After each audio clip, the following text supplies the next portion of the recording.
Welcome back to the Purpose Works. I'm Jane Lauterbach.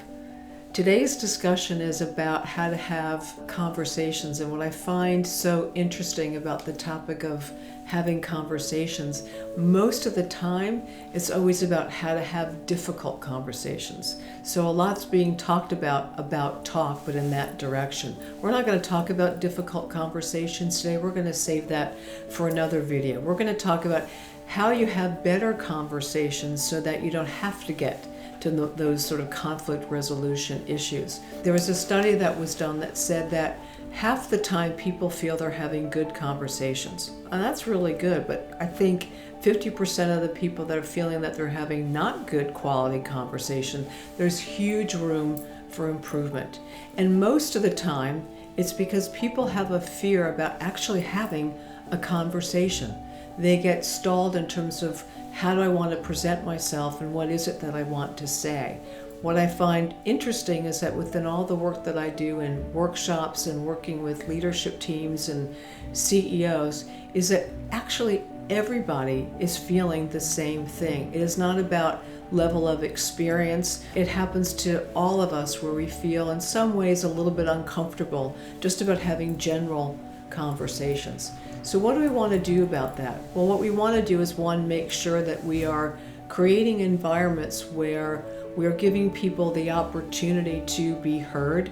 Most of the time when we feel that the conversations are not going in a positive direction is that there's a certain amount of sort of speed, and speed means being more abrupt. It means not hearing people. It means that somehow someone's not being acknowledged. And I know if I'm not being acknowledged and not being heard, I'm less likely to want to participate and kind of move in the direction that someone is asking me.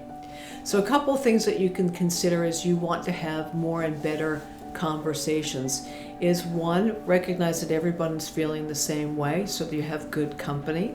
The second one is, when you want to change the way that you enter into a conversation, start small. Start with your team. You don't have to scale all the way up to a conversation with your investors or with board members. Just start with your team and begin those conversations as everyone is sort of gathering together in a meeting. And those kind of times are really sort of, those transition times can be awkward. People are entering into the meeting coming from different places, and we all are kind of bringing into the room the situation that we just experienced, whether it was a phone call or you're just coming in from another kind of a conversation. And so start your meetings doing something that's a little bit more social. Give people a couple of minutes to kind of calm down from where they've been, to settle into the room together and create a good energy around the room so that you can get to the issues at hand. Make sure that everybody has had a chance to speak and that they know that there's a certain amount of time that everyone's kind of meeting out, and so you want to make sure that you can cover what you need to cover within that time frame, but making sure that people have an opportunity to be heard. Because once you're heard, you're more likely to go with the group, even though that's not the path that you wanted to take. So it's really important that everyone gets a chance to be listened to.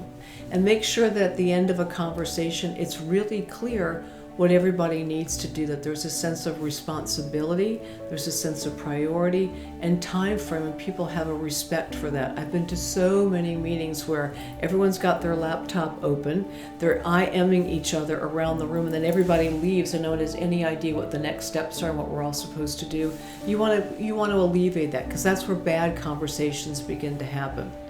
So just start small, give it a try, take notes, see how it's working, and then go back to your group and keep modifying as you go along. And so this is a great way to begin to have even better conversations, not only at work, but in all your other relationships.